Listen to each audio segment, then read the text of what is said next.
नीतीश जी ने जितना मौका मिला बहुत अच्छा काम किया है। विकास के मामला में जिधर देखिए उधर विकास की बात, अगल बगल चार लोग बैठ गए हैं और उनकी इच्छा से चल रहे हैं। नीतीश जी अपनी इच्छा से चलना छोड़ दिया है, कब से गड़बड़ी हो गई। हाथ जोड़कर हम नीतीश जी से कहना चाहते हैं, नीतीश जी जिन लोगों ने अगल बगल आपको घेर लिया है उनके अनुसार मत चलिए। नीतीश जी को क्रेडिट जाता है इस बात का कि उस स्थिति से बिहार को बाहर लाकर रखने का काम नीतीश कुमार जी ने।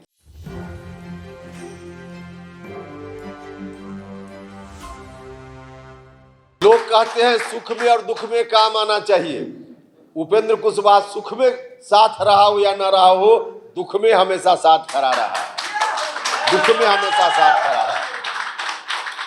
आज बहुत सारे लोग हैं जिनका आता पता नहीं था उस समय, जिनका आता पता नहीं था उस समय, और आज उल्टे हम ही लोगों के बारे में कुछ टिप्पणी कर जाते हैं। ठीक है, वहां से इतना अच्छा चला। बिहार को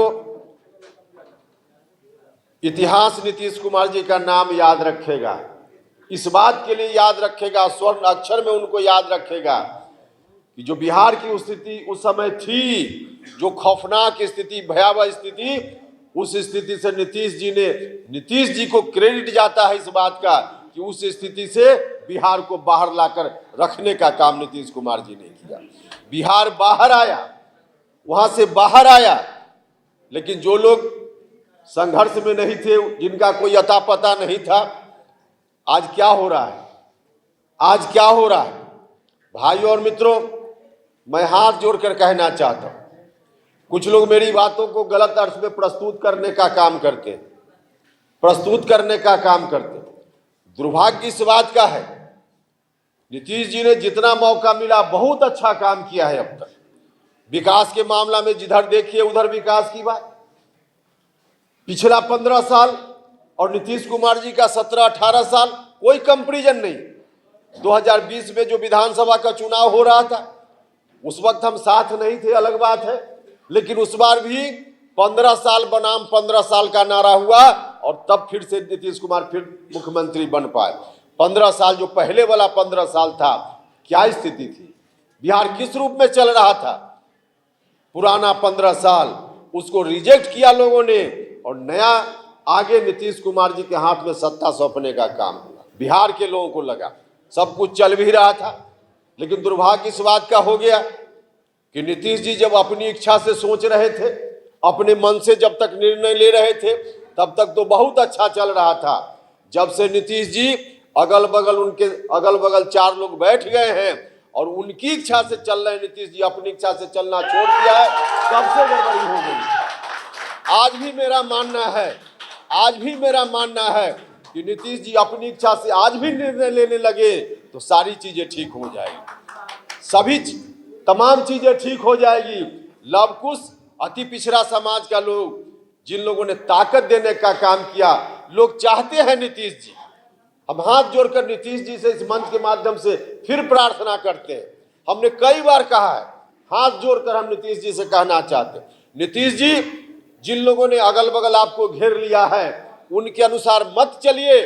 आप कोई भी निर्णय लेने के पहले जिन लोगों ने ताकत दी, लव कुश समाज के लोगों ने, बाद में अति पिछड़ा समाज के लोगों ने, आप इनके चेहरा को ध्यान में लाइए और जो लोग भी आपके अगल बगल हैं उनको भूलिए, अपने हिसाब से निर्णय लीजिए।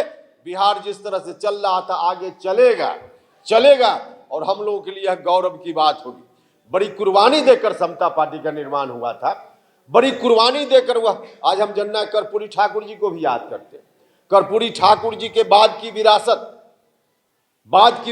राजनीतिक विरासत, उसी विरासत को नीतीश जी ने संभालने का काम किया, उसी विरासत को संभालने का काम किया और उसी विरासत को संभाला था। वरना दूसरी विरासत वाले लोग भी पहले प्रयास कर रहे थे अलग अलग राजनीतिक संगठनों में, उनको क्यों नहीं बिहार के लोगों ने, लव कुश समाज के लोगों ने, अति पिछड़ा समाज के लोगों ने ताकत दी। ताकत नीतीश जी को इसलिए दी कि नीतीश जी जननायक कर्पूरी ठाकुर जी की विरासत को संभालने की बात करते थे। वह विरासत निश्चित रूप से नीतीश जी के हाथ में आई, लेकिन आज उस विरासत का क्या होगा, यह चिंता का विषय है। निश्चित रूप से हम सब लोगों के लिए चिंता का विषय है। हमने तो कहा है, पहले भी कहा है भाइयों और मित्रों, उपेंद्र कुशवाहा का चेहरा अगर नहीं लगता हो कि बहुत मुनासिब है तो लव कुश समाज में अकेले उपेंद्र कुशवाहा नहीं है, बहुत सारे लोग लव कुश समाज में हो सकते हैं, उनमें से किसी का चेहरा ले आइए। प्रदीप महतो जी बैठे हुए, इनका चेहरा ले आइए। उपेंद्र कुशवाहा साधारण मेंबर बनकर काम करेगा। और भी बहुत सारे लोग हैं, श्रवण कुमार है, उनका चेहरा ले आइए। बहुत सारे लोग हैं। अति पिछड़ा समाज, जिन लोगों ने भी ताकत दी, अति पिछड़ा समाज के लोग भी बहुत सारे हैं, उनमें से किसी को ले आइए, किसी को भी ले आइए, लेकिन इस विरासत को आगे ठीक से लेकर चला जा सके, इस बात की चिंता की। लेकिन आज जो कुछ भी हो रहा है वह बात, अब सारी बातें पब्लिक डोमेन में है। अब घोषणा हो चुकी है, घोषणा हो चुकी है। अब जो घोषणा हुई है उसके हिसाब से मैं यह कहना चाहता हूं कि लव कुश समाज की जो माताएं हैं, अति पिछड़ा समाज की जो माताएं हैं, उनकी कोख सुनी नहीं हुई है, उनकी कोख सुनी नहीं हुई है। आप इस विरासत को फिर वही सौंपने की बात अगर होगी जहां से विरासत को छीन कर लाए थे, तो यह नहीं चलेगा, यह नहीं चलेगा। इतनी कुर्बानी हम लोगों ने इसीलिए दी थी, तूफान से किश्ती को इसलिए निकाल कर लाए थे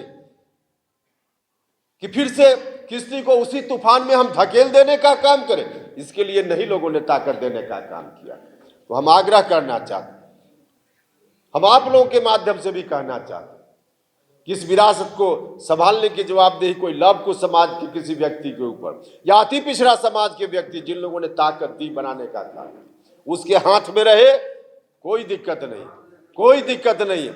लेकिन फिर से उसी खौफनाक बंजर के तरफ बिहार अगर जाएगा तो इतिहास हमको भी माफ नहीं करेगा। आज चुनौती है, बहुत बड़ी चुनौती है। जब हम अपने महापुरुषों को याद करते हैं तो इस चुनौती से लड़ने की ताकत हमको अंदर से मिलती है। ऐसे कार्यक्रमों के आयोजन के पीछे एक मकसद यह भी होता है, जब हम अपने महापुरुषों को याद करते हैं, उनकी वीरता को याद करते हैं, उनके पराक्रम को याद करते हैं, उनके शौर्य को याद करते हैं, उनकी शहादत को याद करते हैं, तो हमको अंदर से काम करने की ताकत मिलती है। हमारे अंदर उन चुनौतियों से निपटने की ताकत आती है। तो आज के अवसर पे हम जहां याद कर रहे हैं अपने महापुरुषों को, हम ताकत हम वहां से लेकर आगे कैसे बढ़े ताकि यह विरासत बची रहे, इस बात का संकल्प हम लोगों को लेना चाहिए। हम लोगों से भी आग्रह करते हैं, गांव में भी जाइए, लोगों को बताने का काम कीजिए, बताने का काम कीजिए। यह विरासत रहेगी तभी, जिस संगठन को लेकर आप लोग भी चल रहे हैं, उस संगठन में जुड़े हुए जो लोग हैं, जो समाज के और लोग हैं, उनको भी न्याय तभी मिलेगा जब यह विरासत जिंदा रहेगी। यह विरासत किसी दूसरे के हाथ में चली जाएगी तो न्याय नहीं मिल पाएगा। और फिर कुछ वर्षों के बाद यह नौबत ना आए कि गांधी मैदान में फिर हुंकार रैली करने की जरूरत पड़ जाए, नहीं यह नौबत आए। इसलिए हम सब लोगों से हाथ जोड़कर आग्रह करना चाहते हैं कि इस चुनौती को जरा समझने का काम कीजिए, चुनौती को समझने का काम कीजिए। और मुझको भरोसा है कि जो नौजवान लोग आप लोग आए हैं, 28 जिला के लोग हैं, यहाँ से अभी बताया गया सब लोग 28 जिला के लोग हैं,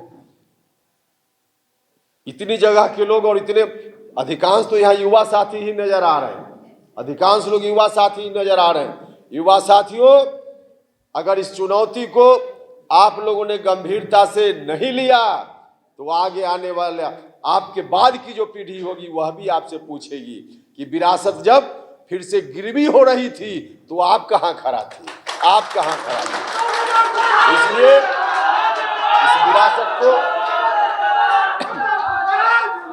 इस विरासत को गिरवी नहीं होने देना है, नहीं होने देना है ना, नहीं होने देना है। इसलिए आइए हम सब लोग मिलकर पूरी एकजुटता के साथ इन महापुरुषों को याद करते हुए आज संकल्प ले कि चाहे जितनी विपरीत परिस्थिति का सामना करना पड़े हम करेंगे, लेकिन इस विरासत को आगे आने वाली पीढ़ी के लिए कम से कम बचाकर जरूर रखेंगे, यही संकल्प लेना चाहिए।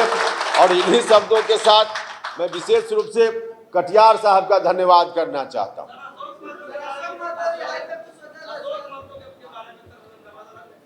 तो उसके लिए अलग से कार्यक्रम कीजिए, चलेंगे ना वहाँ सब लोग, चलेंगे करेंगे। आज तो हम लोग शिवाजी